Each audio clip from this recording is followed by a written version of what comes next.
We are back with another episode of the Black Box Podcast. I'm your host, Ahmed.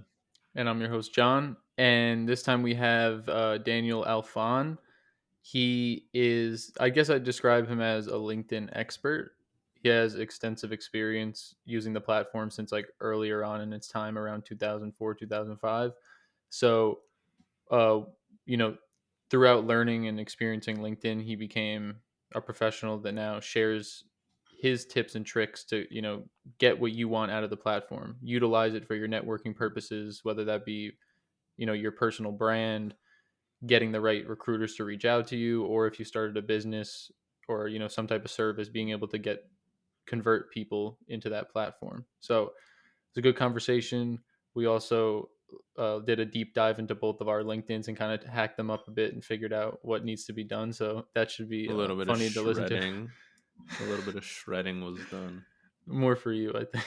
But yeah, no, it was really fun. A little bit different type of format to the episode, which was cool. And big thanks to Daniel for helping us out and giving us some free game. Yeah, it was a lot of fun, and no actual harm was done. But let's dive right in. All right, let's do it.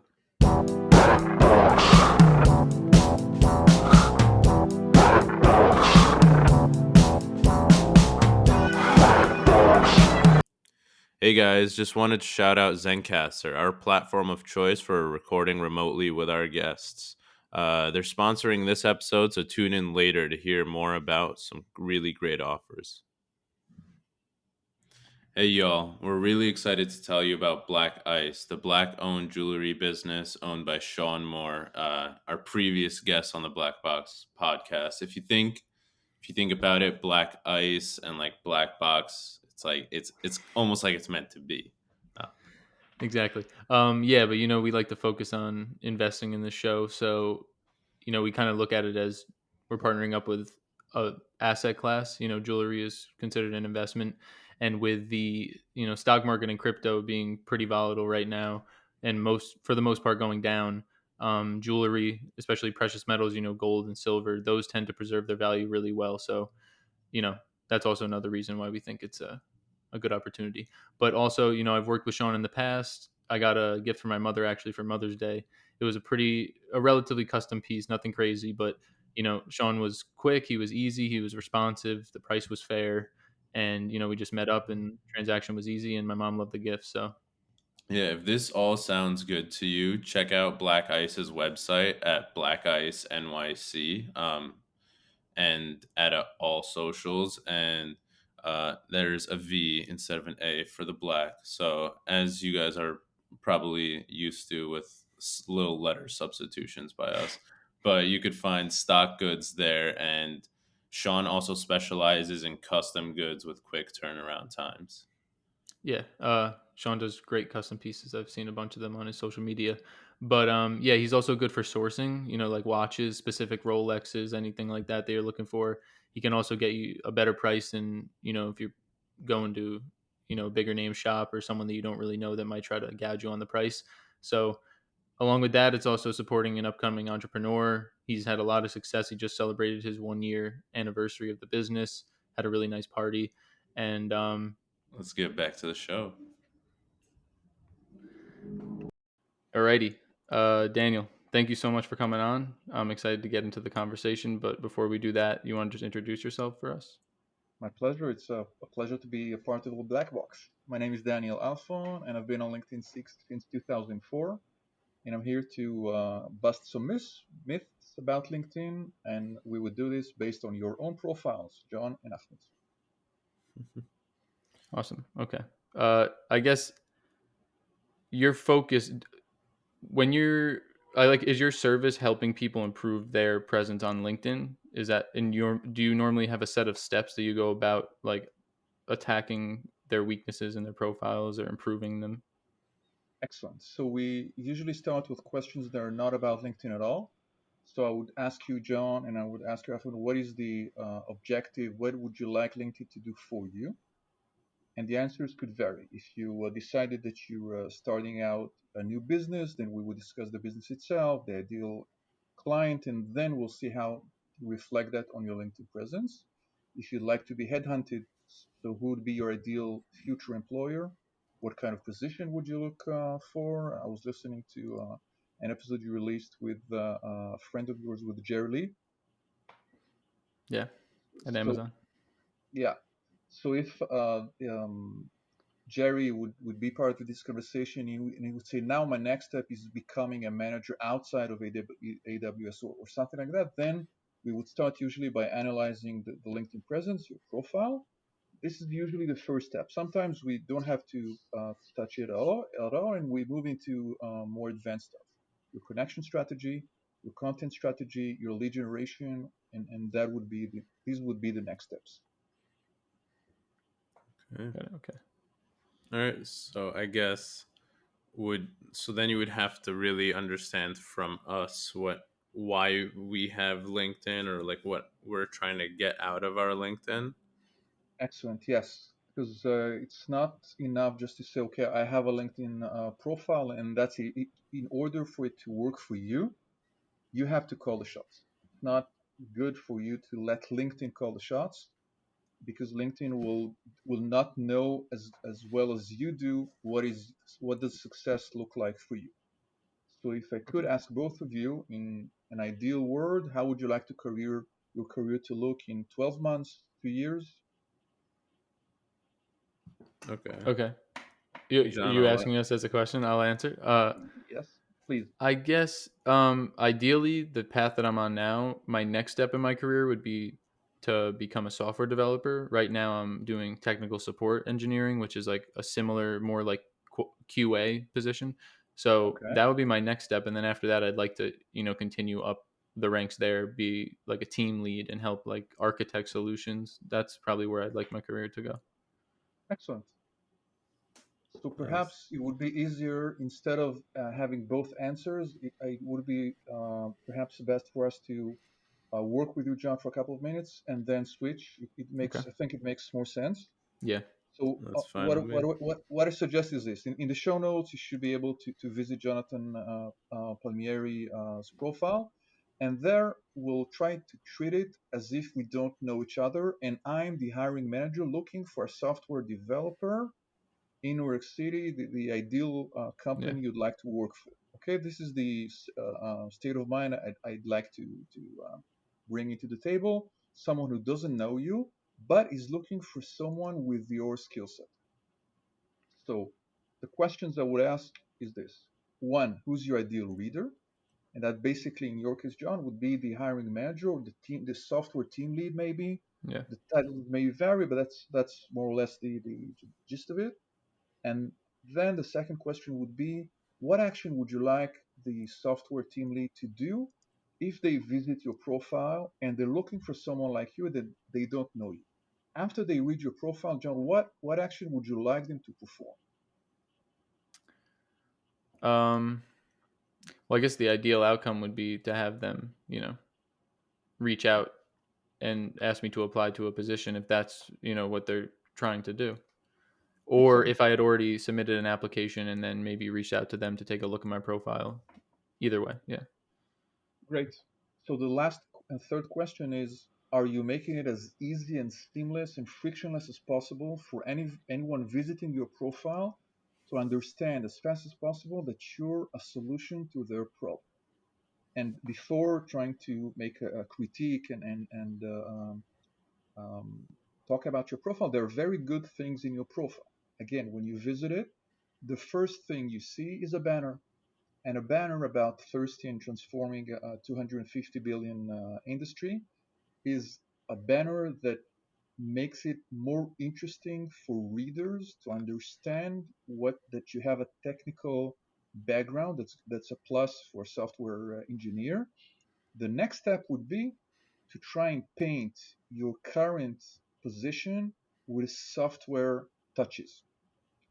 And that means I don't think it's a good idea to lie and to enter and to change the position you're holding now as a software developer. But even if you're working with software developers, and I Yeah. imagine that as a Yep. QA person you do, then even in terms of keywords, what you could say is write maybe two or three sentences with my when I work with the team of software developers. We're doing A, B, and C, and I help the team make sure that the software is robust, A, B, C. So this makes sense for the human eyes, Yeah. but it also includes, John, the relevant keywords, because the headhunter or the next hiring manager will probably enter software and then a couple of it could be Python, it could be C++, it could be GitHub, it could be Kubernetes, all sorts of Yeah. technical keywords.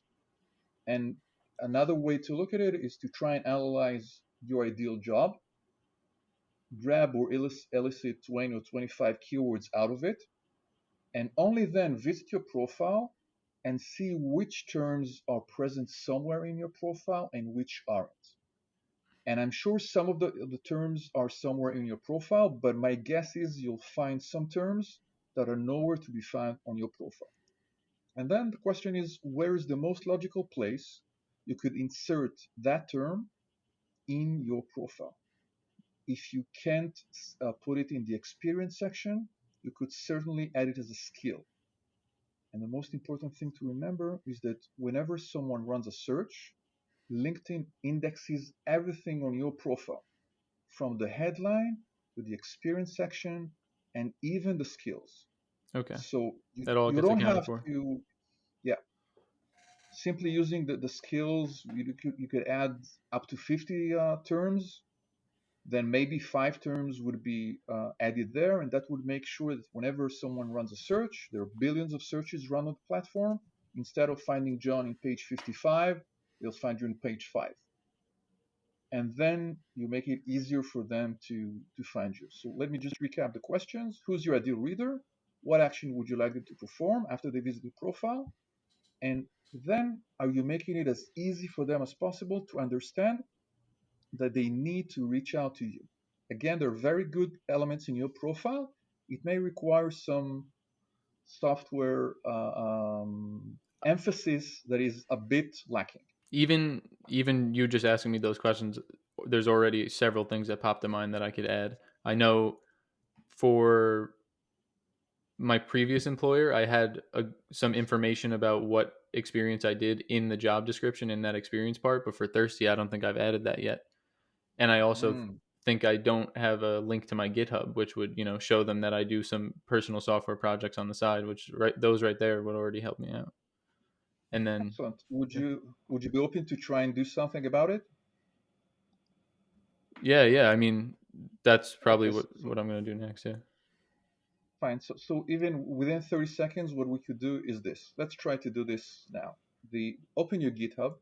So the github.com/jpalm20, right? Yeah.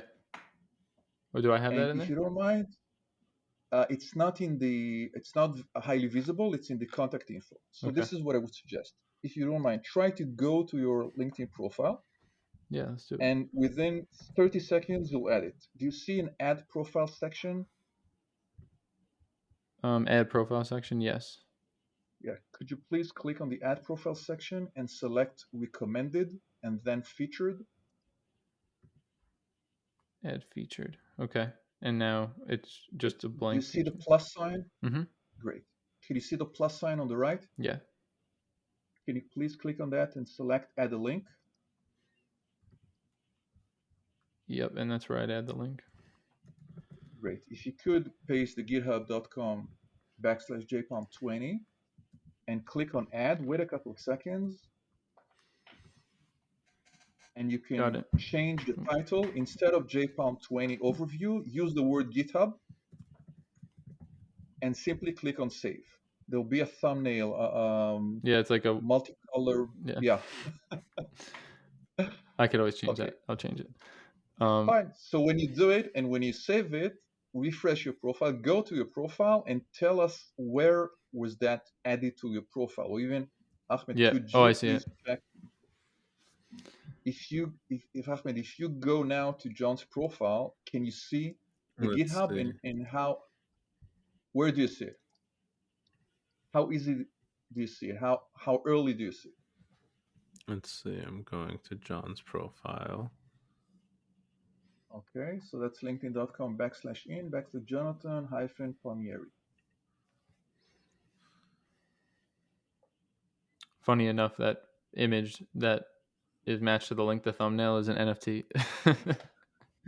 When I was messing around with Cool. NFTs. Cool. So let's say this: the action that you perform now in within 30 seconds, make us see the term GitHub before even seeing the thirsty experience section. Yeah. So working on your GitHub projects may have taken hours, days, but adding it to LinkedIn is very easy. Yeah, I see it. It's under the featured section as a Correct. link. And yeah, the featured section is highly prominent, and that's a very easy way for you to decide what you'd like to show people. And the GitHub is more relevant for software developers, and I can see the contribution that you did to the collected NFTs and Marcus Wentz and all Yeah. sorts of things. So if I'm the hiring manager, this is more attractive for me because I know I could Google you, I could check you out on GitHub and try to find you.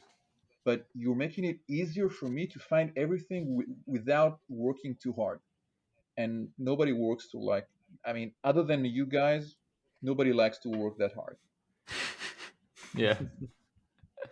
So let's make it easy for people to see the good things that you've performed. And yeah, make it easiest for them to find them and see them. I understand. Right. So, I mean, I know you're taking advantage of the keyword search methods, but is there like any other algorithmic like things that you can gain some sort of control over in terms of LinkedIn and like uh getting traction on your posts and more comments and more likes and getting in front of more people? Are there ways of like tried and true ways of doing that, or it's more like just getting a groove and building momentum? Podcasting remotely can be challenging, but with Zencaster, the process becomes much easier. Zencaster is an all in one web based solution that makes the process pretty painless and simple. Um, Zencaster allows to bring you guys, our listeners, the best quality by providing crystal clear audio and gorgeous HD video when we record with our guests. Zencaster is also easy to use for new users and guests. So, when we have people on the podcast who haven't used the platform before, we pretty much just tell them to show up with a computer, mic, and headphones, and you're pretty much good to go. Um, Zencaster is pretty plug and play. But from local recording to automated post production tools, you don't even have to leave the browser to finish off your episode. Use the code zen.ai/blackbox and enter our promo code blackbox. You'll get 30% off the first 3 months of Zencaster Pro. It's time to share your story.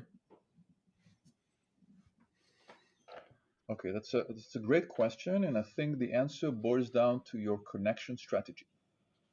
Very simply, there's a way for you either to select quantity or to select quality. What do I mean by quantity? If you have 30,000 connections, then whenever you share something, then many people will see it, and that's a great exposure. Mm-hmm.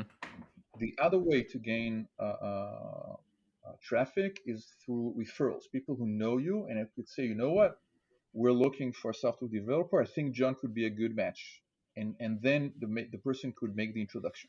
That is based on the quality of your network, people you've worked with, either now in Thirsty or before that.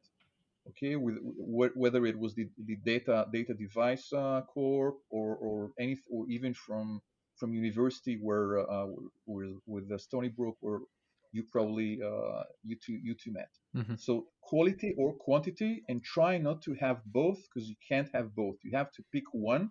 They're actually mutually exclusive, and most people start with quality, think they need to have a quantity network and never reach enough quantity. So they stop at 2,000, 3,000, 4,000, and they think they have exposure. But gentlemen, maybe 2% will see what is it that you share. So if you have 40,000 connections, then those 2% become 800 people. Yeah. That's nice.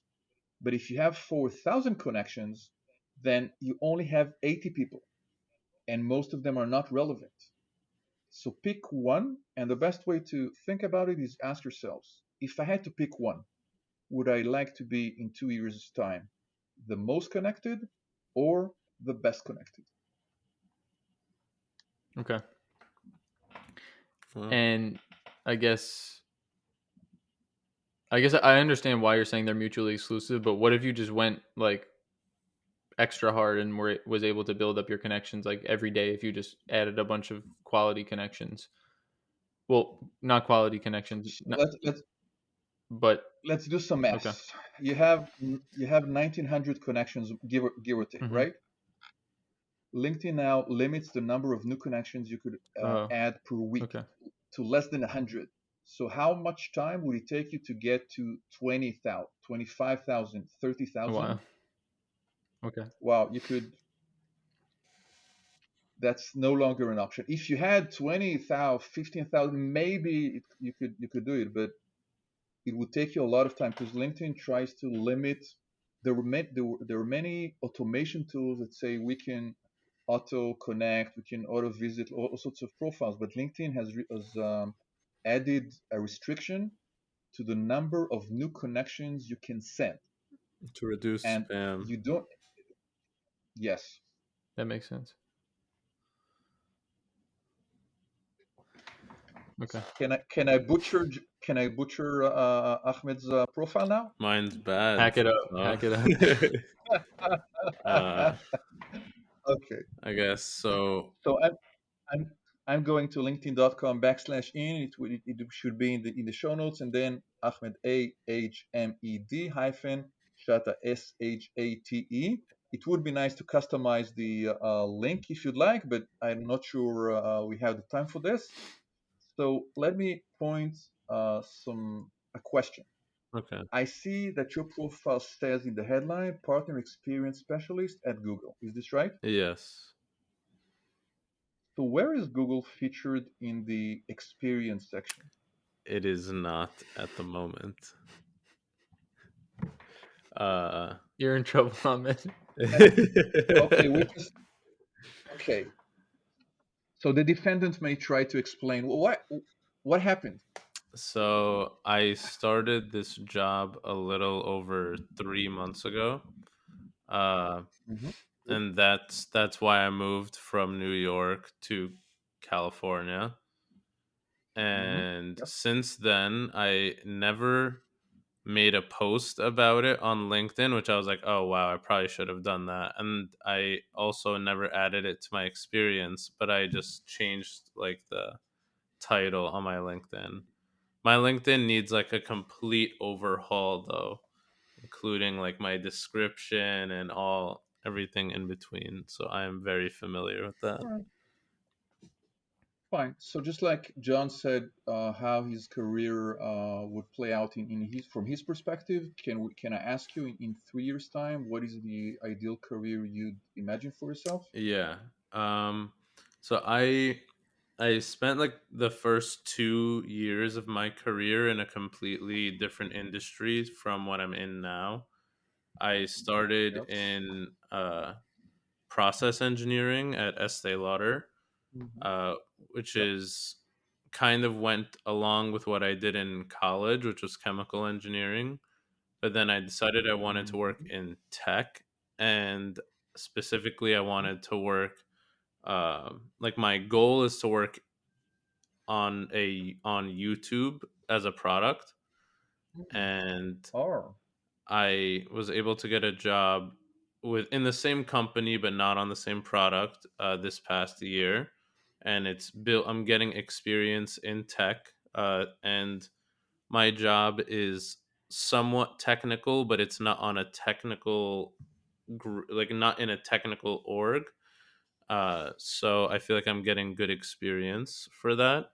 But I would like to do either uh, technical program management or product management in the next 3 years. And Cool. And would these be ideally related to video on YouTube? if I could do it for YouTube, I would love to. Okay, so perhaps what we could do is this. I have two suggestions. One is really quick, and that's the my suggestion would be to add a YouTube video, at least one, to your profile. Just like John has added the featured section, is there any video you feel comfortable introducing through your LinkedIn profile, either of you Is there something like that we could try and add to your profile now? So, John and I are actually about to start posting video podcast episodes in the very near future. So that's something that we could definitely add to my profile. Something, Excellent. yeah. Yeah. So I'll double down and I'll suggest something more radical. Okay. You have the ability to include a short video cover. And the video cover means that when someone visits your profile, they see your current profile photo, which is nice, but immediately there is a video that starts playing. It's short, less than 30 seconds, and it doesn't have to be an existing YouTube video. You could say, "Hi, if you'd like to check my latest ABC, you can go to GitHub, or if you'd like to listen to my podcast, then please go and check Black Box Podcast at this and that." Or if you're looking to work with Google and this is your field, reach out to me. You can actually have a short video uploaded to you as a LinkedIn cover. And what I would do is share with you guys after we stop recording, simple how to. And I will check your profile when this recording goes live, and at least one video should be there. Okay. Is that a deal? Sounds like a deal. Excellent. I hope I'm not putting too much pressure Oh, on you. not at all. I think it's a I little necessary. He needs to whip that LinkedIn into shape.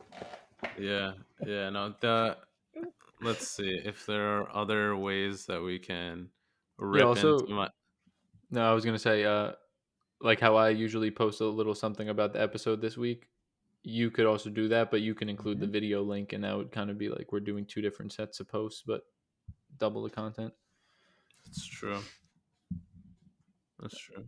Actually, I'd like to go back for a second. There's a gap between what people understand when they see your profile headline and what they understand when they visit your experience section.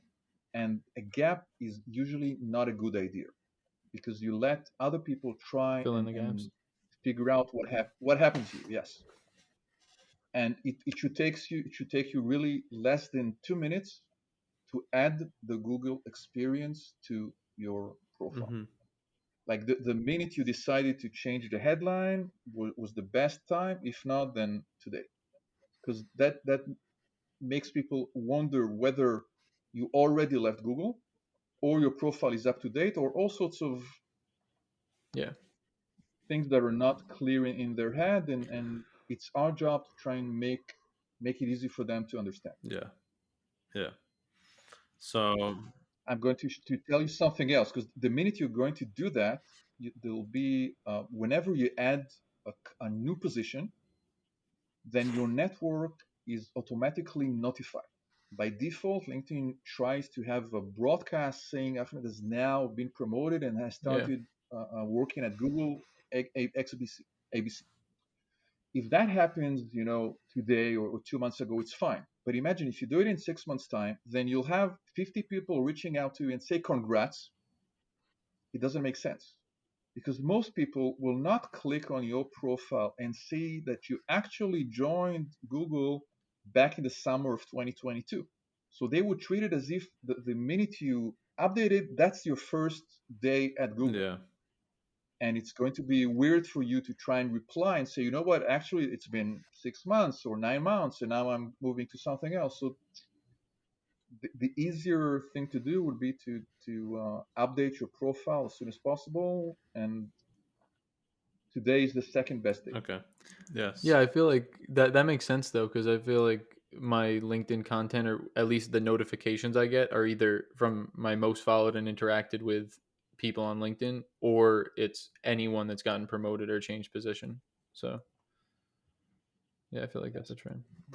By default, even if you played with the privacy settings, whenever you add a new position, LinkedIn usually usually overrules every other setting, and you will see everyone will get notified, say congrats. So for every person that will write you cookie cutter congrats, there will be 10 more that would imagine that you've joined just Google. And it's a good idea to update to make your profile should speak for itself. Yes. In other words, it's not a good idea to say my profile says X, but what I would like you to know is Y and Z. If you already know what you'd like them to know, then do it. If you're listening to this and you have no idea what you'd like to tell them, that's fine. So take the time. But the minute you wake up at 4 a.m. and you say, yes, this is what I'd like to do, I'd like to be a technical program manager, or I'd like to be a software engineer, it's our responsibility to show people the path we'd like to take. And I guess when you were talking about inserting words that are applicable to where you want to go, you're not saying, make stuff up. You're saying, in his position, I bet there's some aspects of the task that he's doing that could be applicable to technical program management. So try to focus the bullet points on that. Yeah. Yes, you're absolutely right. And even in the again the Stony Brook University or the classes, if you took courses that are technical or software courses, then adding them to your LinkedIn profile makes Yeah. sense. Obviously, after if the next position you'll have in 2 years' time is a software developer, then that'll be ideal. But now you have some assets, you have some knowledge, you have some courses, and even if you had nothing, which isn't the case, you could say, what makes a good software developer, in my eyes, the ability to analyze data, XBC, to have patterns and to work with people and achieve this and that. Mm-hmm. In your words, and you don't have to say, I'm a software developer and I've done that for 20 years. But even saying this in a story like way would make people understand that you know what you're talking about and they would read on, eventually deciding to reach out to you and say, hey, perhaps we could talk. Yeah. Yeah, I for some reason like revamping my LinkedIn is something that I wanted to do a while ago. When I was in the job searching phase, but I feel like got since I got this job, I feel like I haven't been as conscious about my LinkedIn appearance at all, and that's probably why I let it go. But I've heard that whenever, even if you're happy in your spot and you're not actively trying um, to advance into like a new position, you should update your Mm-hmm. LinkedIn, update your resume, update all of that. So something to stay on top on for sure. Right. There are two quick points I'd like to make. Whenever someone runs a Google search for your name, your LinkedIn profile will be some of the results in the first page. Okay, even if you're a CEO or if you've published books, you've done TED Talks, LinkedIn will still be one of the very top results. So you have to manage it. And if you're pivoted and you've launched your own business and you're no longer looking for an employee position, then the same questions remain, but your answers may differ. So the ideal reader will no longer be the next hiring manager. So for John, it would no longer be the software team lead, but it would be the Potential prospect customer. or the Yeah. partner or the talent you want to hire. And then you need to make them understand why what you're developing is interesting for them.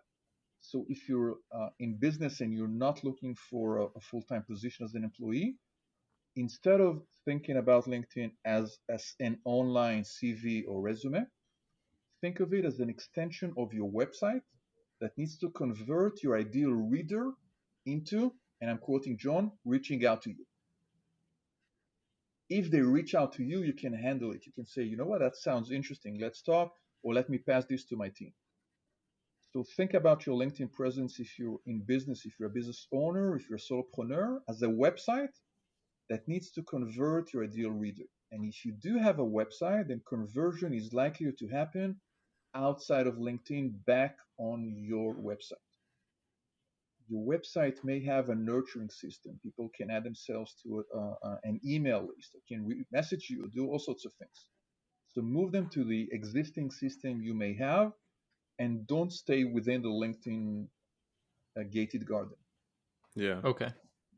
Uh, Ahmed, you go. I don't know if you had something. Yeah, no, I feel like that's something that is definitely a lesson for me to take from this. I'll probably work on my LinkedIn right after we wrap up today. But You're feeling bad right now, aren't you? yeah, I got exposed a bit today. But yeah, no, it's important. Thank you very much for playing this dangerous game. It's like important to note that LinkedIn is like is for more than just getting a job. Like networking could be just meeting people at the right time, or meeting someone who could be you could be of mutual use to each other in the future or something like that. So you never know. You nailed it, because networking is far more important in my eyes than LinkedIn. LinkedIn is the tool, but networking is the probably the most important skill that we need to develop in order to grow, because we may pivot in 2026 and launch a new business and do something else and do something we can't even imagine now.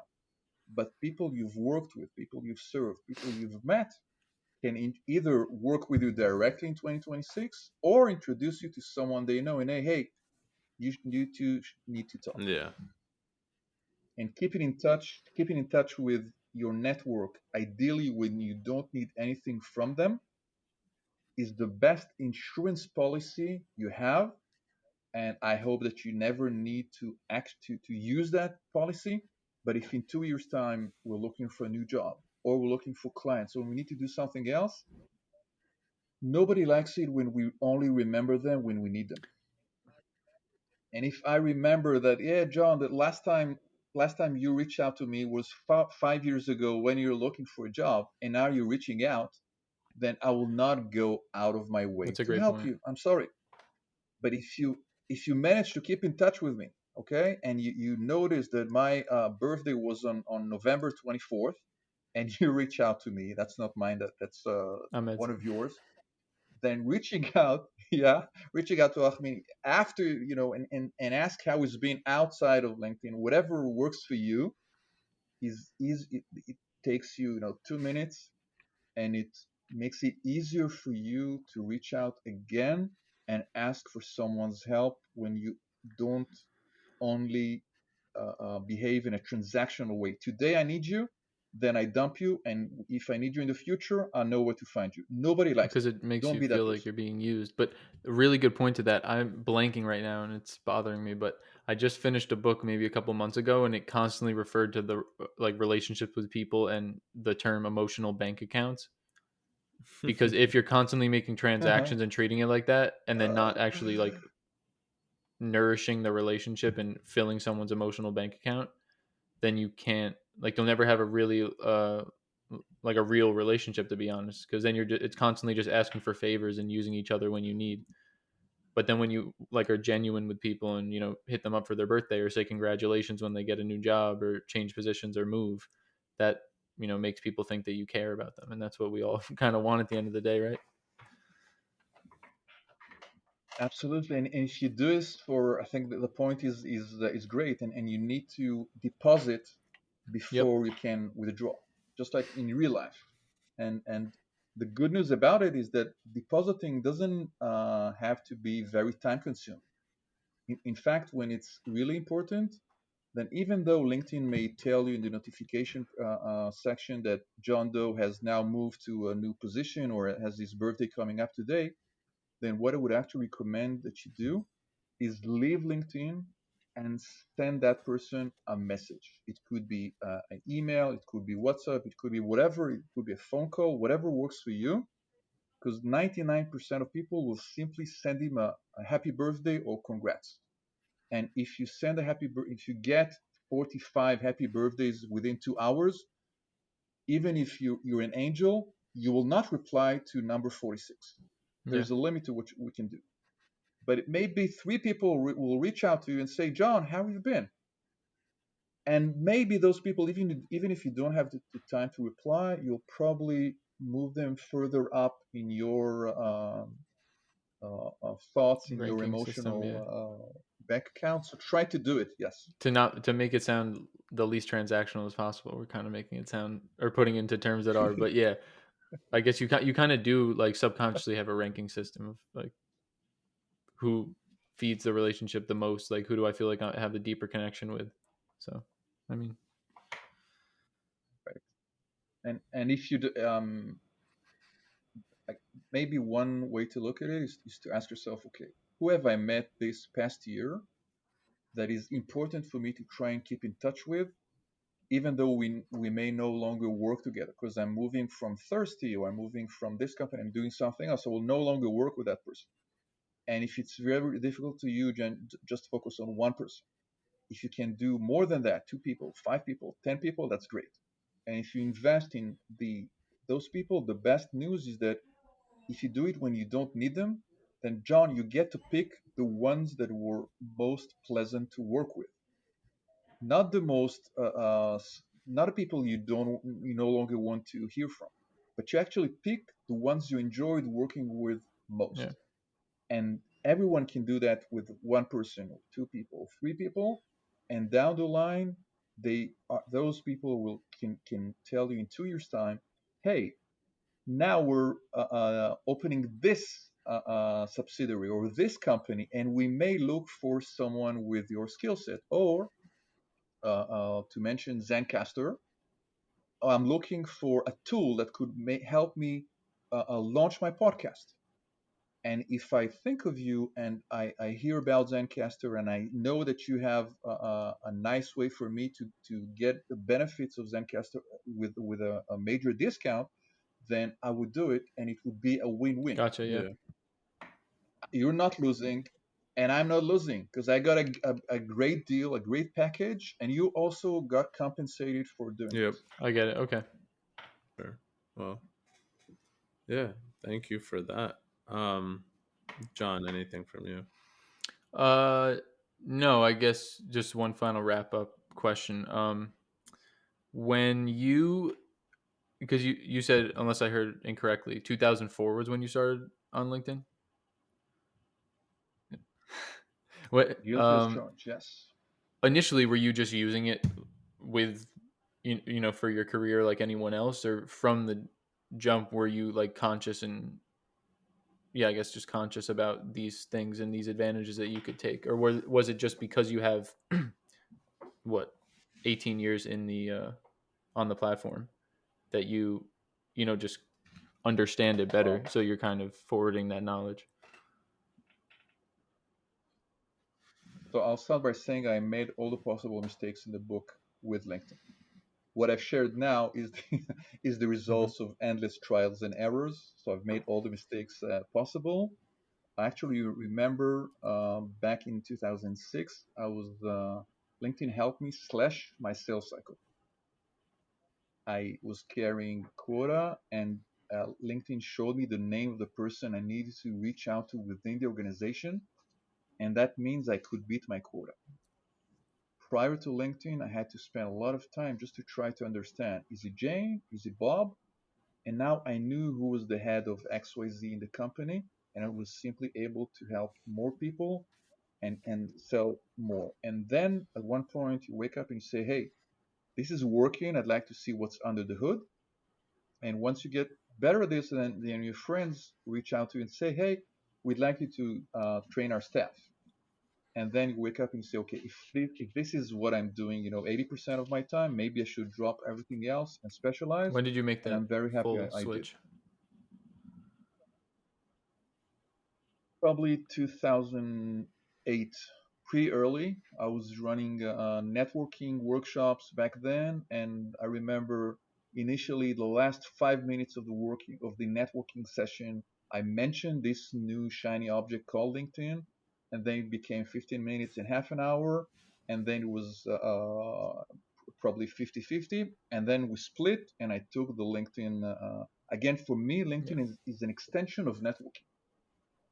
If you only use LinkedIn without understanding the importance of networking, just like you mentioned, then you will be limited by your use of LinkedIn. But if you understand the importance of networking in real life, then you're likely to get more leverage and a better Yeah. ROI from LinkedIn. Definitely makes sense. The better you understand your tools, the better the results could be. Awesome. Sorry.